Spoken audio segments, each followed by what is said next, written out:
মঙ্গলবার সকালে বঙ্গভবন থেকে শেখ মুজিবুর রহমানের ছবি সরানো উচিত হয়নি বলে মন্তব্য করেছেন বিএনপির সিনিয়র যুগ্ম মহাসচিব অ্যাডভোকেট রুহুল কবির রিজভী।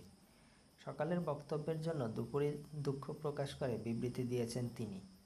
জাতীয় বিপ্লব ও সংহতি দিবস উপলক্ষে ডক্টরস অ্যাসোসিয়েশন অব বাংলাদেশ আয়োজিত রাজধানীর নয়াপল্টনে দলের কেন্দ্রীয় কার্যালয়ে ফ্রি মেডিকেল ক্যাম্পের উদ্বোধনী অনুষ্ঠানে প্রধান অতিথির বক্তব্যে তিনি বলেন, আমি মনে করি তার ছবি নামিয়ে ফেলা উচিত হয়নি। খন্দকার মোশতাক নামিয়েছিলেন, জিয়াউর রহমান তুলেছিলেন।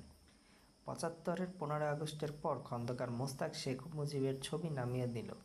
জিয়াউর রহমান ৭ নভেম্বর সিপাহী জনতার বিপ্লবের মাধ্যমে রাষ্ট্র ক্ষমতায় এলেন।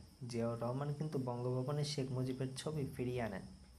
দুপুরে বিএনপির সহদপ্তর সম্পাদক মোহাম্মদ মুনীর হোসেন স্বাক্ষরিত প্রেস বিজ্ঞপ্তিতে জানানো হয়, আমি মনে করেছিলাম বঙ্গভবনের দরবার কক্ষে যেখানে সব রাষ্ট্রপতির ছবি থাকে সেখান থেকে শেখ মুজিবের ছবি নামানো হয়েছে। মূলত ছবিটি সরানো হয়েছে বঙ্গভবনের অন্য একটি অফিসের কক্ষ থেকে। বিবৃতিতে আরও বলা হয়, শেখ হাসিনার ফ্যাসিবাদী শাসনে শেখ মুজিবের ছবি রাখার বাধ্যতামূলক আইন হয়ে যায়। ফ্যাসিবাদী আইনের কোনো কার্যকারিতা থাকতে পারে না। অফিস আদালত সর্বত্রই দুঃশাসনের চিহ্ন রাখা উচিত নয়। অনাকাঙ্ক্ষিত বক্তব্যের জন্য আমি দুঃখিত।